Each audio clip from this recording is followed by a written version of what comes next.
Actualmente. Soy Luis Martínez y hoy en Actualmente trataremos un tema polémico, difícil, duro, para todos los venezolanos. Verdades y mentiras sobre la migración. Creo que no hay familia venezolana que no haya sido tocada por este fenómeno. La ida de tantos coterráneos, familiares, amigos, vecinos, etcétera, hacia otras latitudes con miras a desarrollarse en lo personal, en lo individual, en lo económico básicamente. Pero acá vamos a decir también algunas cosas que no sé si costará trabajo para algunos aceptar o es que nuestra visión de las cosas también es muy estrecha. Pues yo quiero comenzar por las mentiras de la migración. Fíjense, hay que comenzar por recordar que Venezuela vivió un proceso atípico, completamente extraño, curioso, incomparable con otra sociedad, y es que el gobierno de Hugo Chávez le regalaba los viajes a cada venezolano.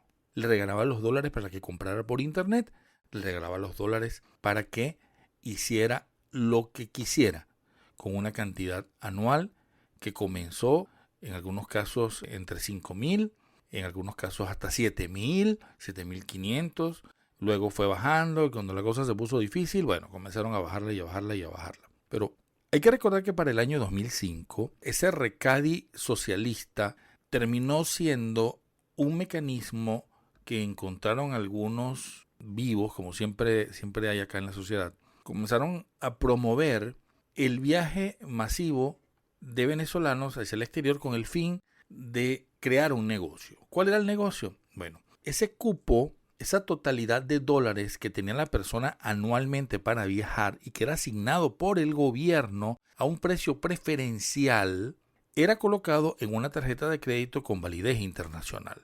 ¿Dónde aparecieron los vivos que siempre ven un negocio en cualquier cosa que hace el gobierno? Bueno, aparecieron unos vivos que formaban los grupos de los llamados raspacupos y comenzaron a hacer tours donde la gente sencillamente iba a España, por decir un país, pasaba la tarjeta por un punto, le daban, no sé, pan con mortadela y queso, jugo de naranja de desayuno, le daban un paseo por allá, por la plaza tal, por la iglesia tal, raspaban el cupo, le daban la mitad a la persona y el raspacupo, que sería el organizador de esta operación, se quedaba con la mitad de los dólares. ¿Qué negocio más redondo? Así, un grupo de 50 venezolanos, por decir algo, a eso de $2.000, ¿cuánto dejaba?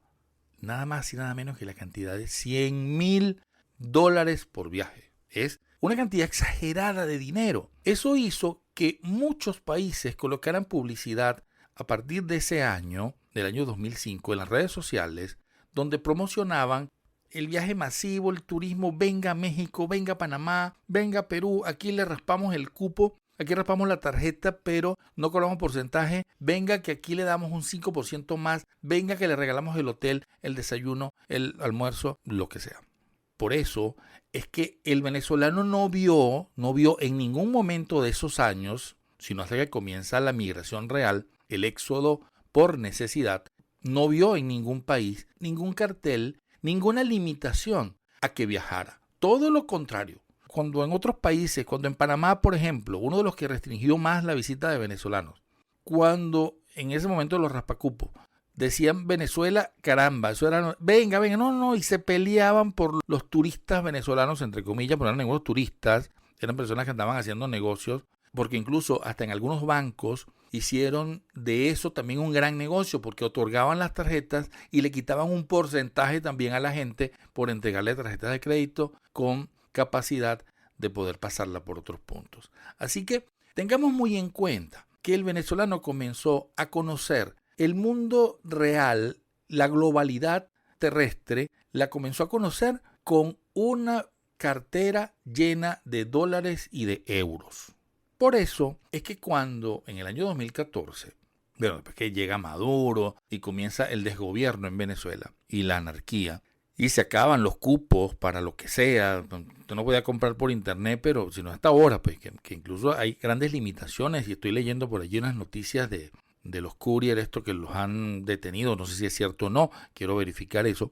Pero lo cierto es que cuando llega Maduro, para el año 2014, hay una reunión donde unos empresarios, entre ellos Lorenzo Mendoza, comienzan a hablar de la crisis, comienzan a hablar de la necesidad de aumentar la productividad en el país, y Maduro, como siempre, diciendo que sí a todo, pero cumpliendo absolutamente nada. Entonces, comienza la crisis en el país, comenzaron los avisos en los negocios, 2 paquetes de harina por persona, 2 paquetes de azúcar por persona, mucha gente se asustó y comenzó la migración. Pero ¿por qué se nos hizo tan fácil como sociedad desaparecernos, volarnos de Venezuela? Precisamente, en mi opinión, porque ya teníamos una visión facilista del mundo. Yo no quiero decir que todo el que emigró lo haya hecho bajo este esquema, pero la gran mayoría de las personas que emigraron lo hicieron de una manera muy simple. Dijeron, bueno, mira, por allá la cosa es fácil en España, me voy para España. Por allá en México la cosa es fácil, me voy para México. Por allá en Perú la cosa es bien chévere. En Perú la cosa es chévere, bueno. Y se fueron para Perú. Por allá en Ecuador, Dios mío. La cosa es chévere y se fueron para allá. Nadie se fue para Bolivia. Nadie. Nadie fue para Cuba. Nadie. Nadie fue para Nicaragua. Nadie. Pocos se fueron para Estados Unidos, tal vez por la barrera del idioma, pocos a Canadá, tal vez por la barrera del idioma, y así por algunos países de Europa, donde también los idiomas más complejos aún creaban una limitante adicional. Lo cierto es que el venezolano comienza a ver a partir del año 2017, es a partir de ese año 2017 y 2018, comienza a ver unas barreras migratorias que no conocía. Comenzaron los países a pedir visa, como Panamá, como Chile, como el propio Ecuador, algunos permisos de permanencia, unos permisos para moverse, unos permisos para trasladarse.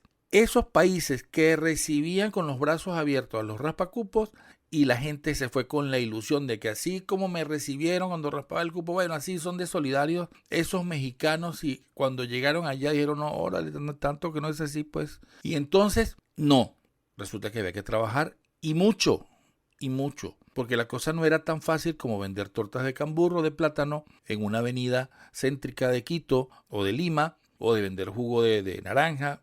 No, la cosa no era tan fácil.